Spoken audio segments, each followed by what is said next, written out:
Bom, meu nome é Matheus José. Aqui apresentar o trabalho que realizamos utilizando Gauss. Ele basicamente se concentra em uma gramática para uma linguagem que lida com operações matemáticas com números inteiros sem sinal. O objetivo ali é permitir a atribuição de valores a variáveis, exibir esses valores e realizar cálculos como soma, subtração, multiplicação, divisão, exponenciação e o logaritmo. Tá, começando ali pelos tokens.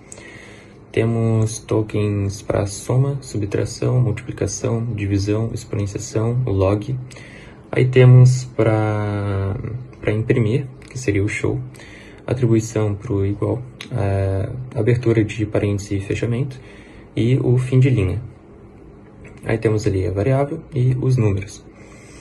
Tá? Aí, seguindo então para os não terminais, temos lista comando, que representa uma lista de comandos. Temos comando, que seria um único comando, que pode ser uma impressão ou uma atribuição. Cálculos, que seria uma sequência de cálculos. Cálculo, uma operação matemática específica. O valor, que seria um número ou uma variável, que pode ser usada em cálculos.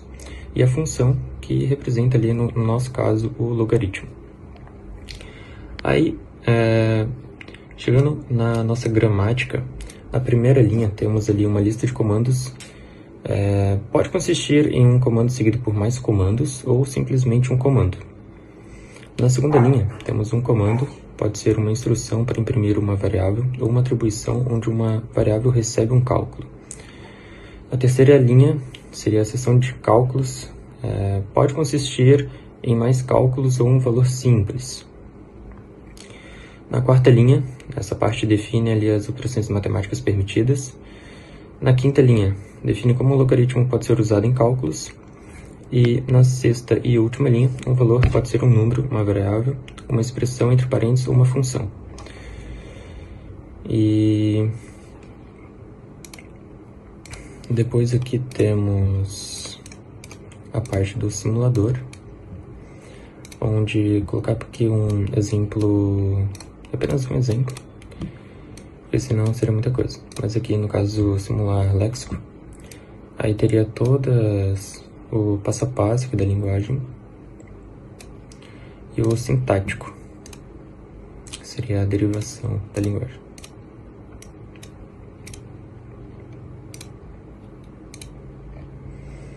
E por mais é isso.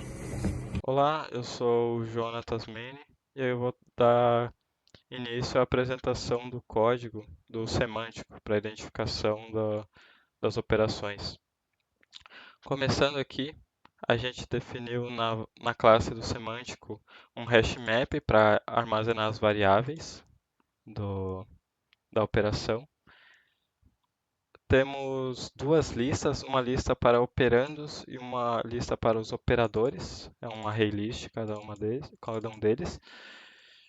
E nós temos essas pilhas que vão receber nós temos essas pilhas dessas listas, que no caso é para quando a gente tiver um parênteses, a gente poder definir qual a precedência do parênteses, qual vai ser a prioridade. Daí a gente colocaria na pilha para posteriormente calcular com um valor mais interno. Vai ser melhor explicado agora para frente. Então, começando aqui, ao executar a ação, ele vai pegar a action. Na, essa action, no caso 1, vai ser de print de tela. Então, ele vai pegar a variável atual que ele está trabalhando e vai colocar esse igual e então printar, pegando o valor da variável mesmo ali do hashmap. No caso 2 é onde a gente atribui o valor da expressão. No caso, o token getLexeme aqui, a gente vai pegar ali a string do valor em si. Então, a gente vai estar colocando isso para ser a nossa variável atual. Aqui no caso 3, seria a finalização de definir um valor de variável. Nesse caso, nesse caso é verificado se tem ainda alguma coisa na stack de operando, que no caso vai acabar que no caso vai acabar dizendo que a expressão está incompleta, não está bem feita. E terminando essa linha de atribuição de variável, ele vai executar esse evaluate expression, passando a lista de operandos e a lista de operadores. Isso aqui, ele vai pegar toda essa parte da expressão e vai calcular para resolver em um valor só, em um número só. E esse número vai ser armazenado daí na lista de operandos, sendo o primeiro valor. Daí ele vai esvaziar essa lista, só vai ficar o valor de toda essa expressão. E aí a gente vai colocar esse valor na variável lá no hashmap. Após isso, a gente vai limpar essas duas listas, a de operando e de operador. Para o caso 4, que seria os de operação de soma, subtração, multiplicação, divisão, potenciação e logaritmo, a gente só vai estar pegando o token, que o token vai ser o próprio símbolo, né? Daí a gente vai adicionar ao operador lá, o add operator, ele só adiciona na lista de operadores. E aqui o 5 seria para valores numéricos, números diretos, que daí no caso vai ser o adicionar operando, que ele vai estar convertendo para int o valor que ele pegar do token e mais resolvendo em binário, né? Ele recebe o binário e vai converter isso para um valor de base decimal. Aqui no caso das variáveis, se encontrar uma variável na expressão, ele vai pegar o valor que está lá do hashmap dessa variável, pegando o valor da variável ali da expressão. E vai adicionar também como o operador. Aqui no case 7 seria o caso de abrir parênteses. Aqui vai ser o esquema da pilha, que a expressão até agora, sem ela encontrar um parênteses, a atual ela vai ser colocada numa pilha. E aí vai ser definida tanto para operador quanto para operando. E aí vai ser definida uma nova lista para começar a trabalhar a partir dentro desse parênteses, para ser resolvido o valor do parênteses antes de realmente continuar.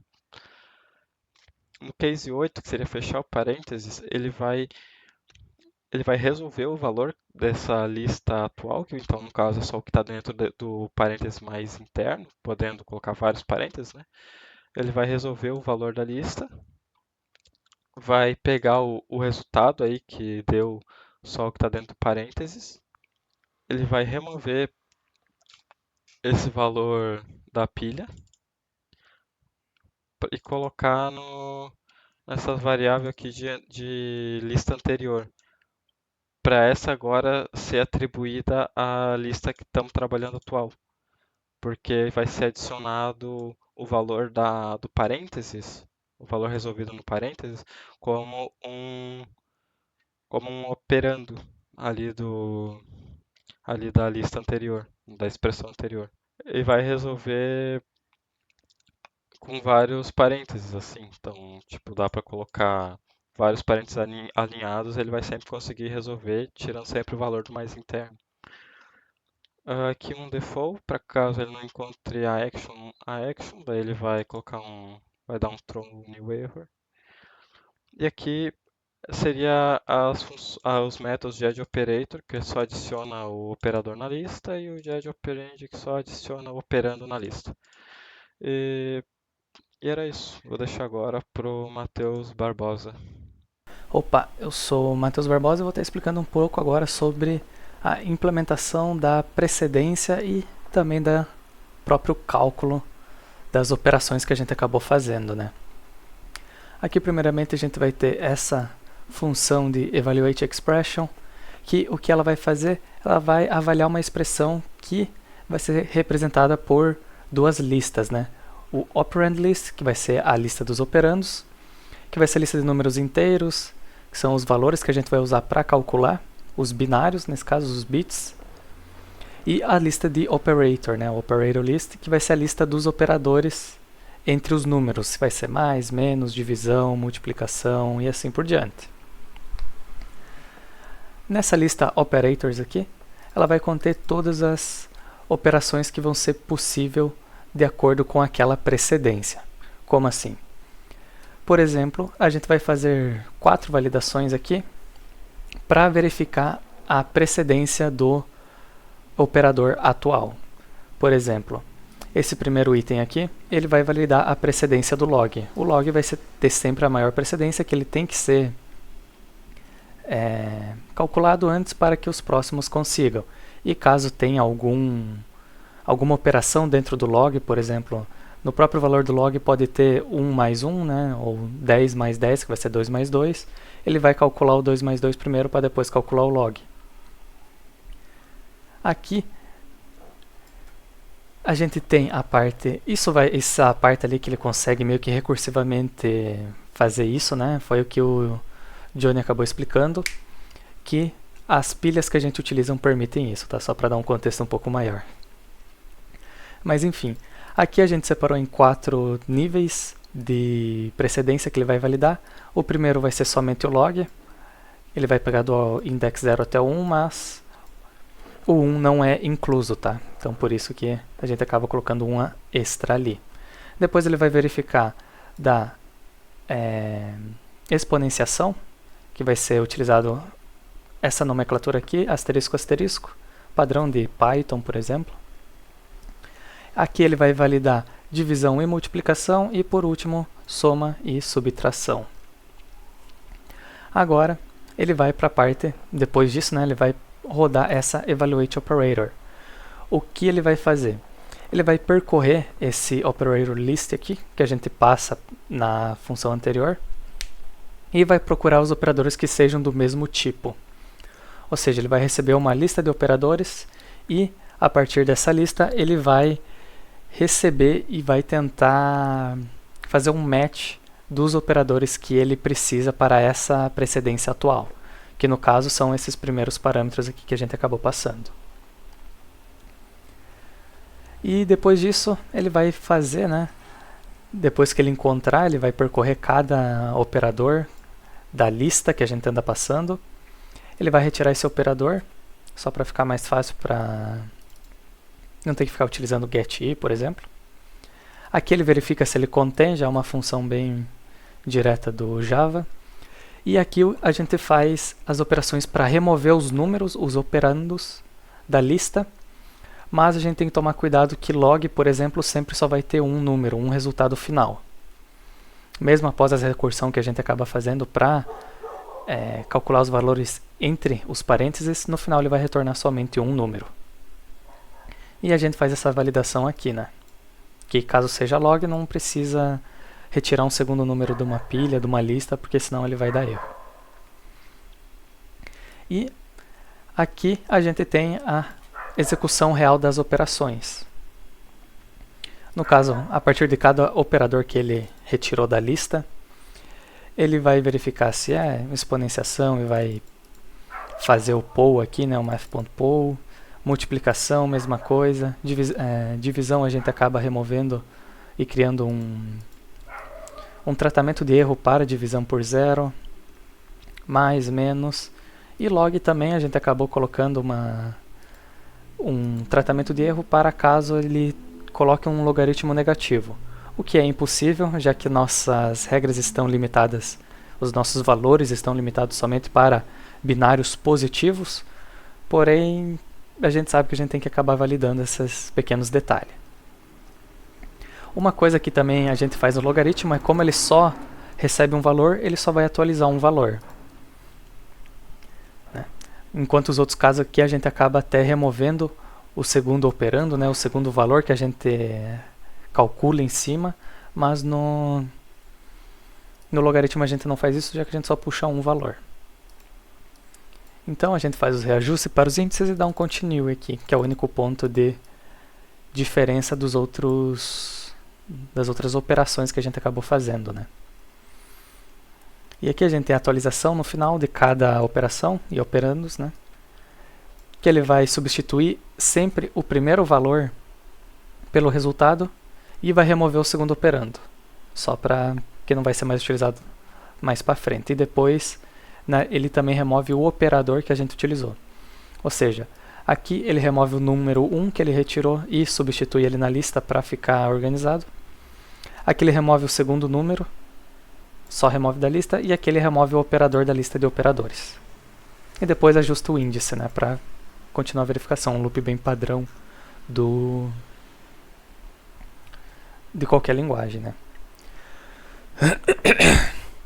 Então, um resumo meio que do fluxo dessas operações aqui, dessas duas funções que são de extrema importância para precedência, senão elas não vão funcionar. Ele vai ter o seguinte, ele vai ter uma entrada que vai ser o evaluate expression, que vai receber duas listas, uma de operandos, que vai ser nossos números, e outra de operadores, que são strings, que estão aqui em cima já tudo definido, né, que o Johnny acabou explicando. A gente vai ter as prioridades ou precedências dos operadores, que vão ser avaliados na sua ordem, né, que a gente determina aqui. Se a gente quiser que, por exemplo, por algum motivo queira que o mais ou menos tenha uma precedência maior que o multiplicação, a gente só trocaria eles de lugares aqui, né. Por exemplo, colocaria no topo, que ele validaria primeiro o mais ou menos, a precedência do mais ou menos, em sequência, depois ia para o log e assim por diante, já que é sequencial, né. Aí a gente faz o cálculo, cada operador encontrado vai ser processado pelo evaluate operator, substituindo os operandos pelos resultados das operações que a gente obteve. A gente faz as remoções necessárias, que foi o que eu acabei falando ali, que à medida que esses operadores vão ser avaliados, os números e os operandos correspondentes vão ser removidos da lista, né? E vai simplificando essa expressão até que todos os operadores sejam processados, né? Para que não fique tendo que só pular um elemento para o lado, né? Seguindo a lista, ele remove da lista e só vai encurtando mais o nível de operação que ele tem que acabar fazendo, né? Bom, minha explicação seria isso para essas duas funções. Acabei levando um tempo a mais, porém essas funções aqui acabaram se tornando um pouco complexa até, por causa da recursividade das outras pilhas e listas que a gente utilizou, né? Ok, agora a gente vai fazer a execução do código. Aqui está o código de input que vai receber lá. E aqui está só uma colinha aqui dos valores convertidos de binário para decimal, para ser mais fácil de ter essa visão do que está acontecendo, tá? Vou executar agora, aqui no terminal. Deixa eu aumentar o tamanho dele. Começando aqui, ele lê todas as operações que tem no code.txt, linha por linha. E começando na execução, ele vai atribuir o A a 2, o B a 3, e vai fazer que B receber 7 mais A vezes B. Então, no caso, vai acontecer primeiro a multiplicação, depois a soma. Então, vai dar 6 mais 7 dá 13. No caso aqui é 13 em binário, né? 8, 4, 1.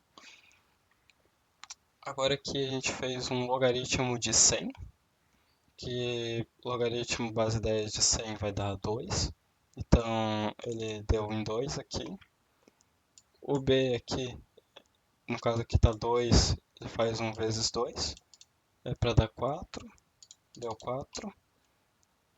Aqui o C ele faz um 2 elevado a 3.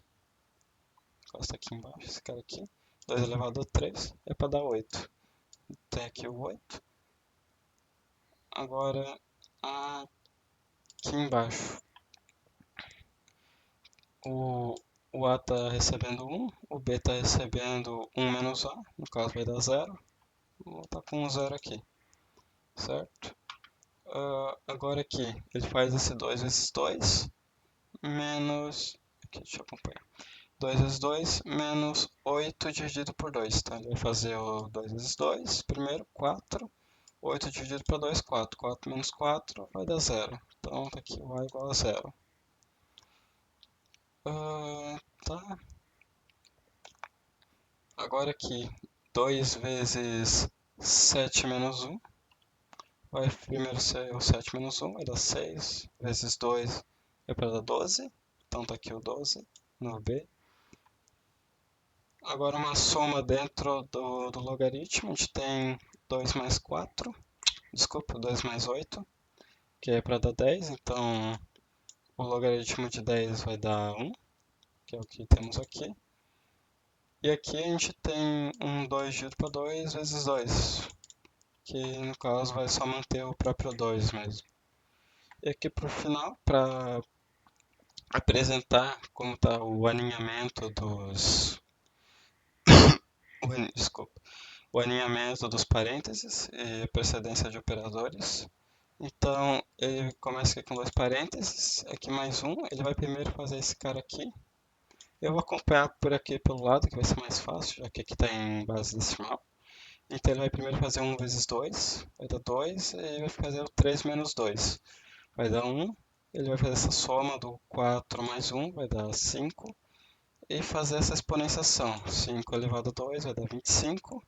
25 mais 5 vai dar 30. Aqui ele faz uma divisão de logaritmo de 96 mais 4. Então, no logaritmo de 100, né, vai resolver em 100, vai ser 2. Então, vai ser 30 dividido para 2, vai dar 15 o C. Mostrando o C, vai dar 15 aqui. 1, 1, 1, 1, 1, 1. Isso. Então, deu certo, tá? Essa foi a nossa apresentação. Obrigado por ter assistido.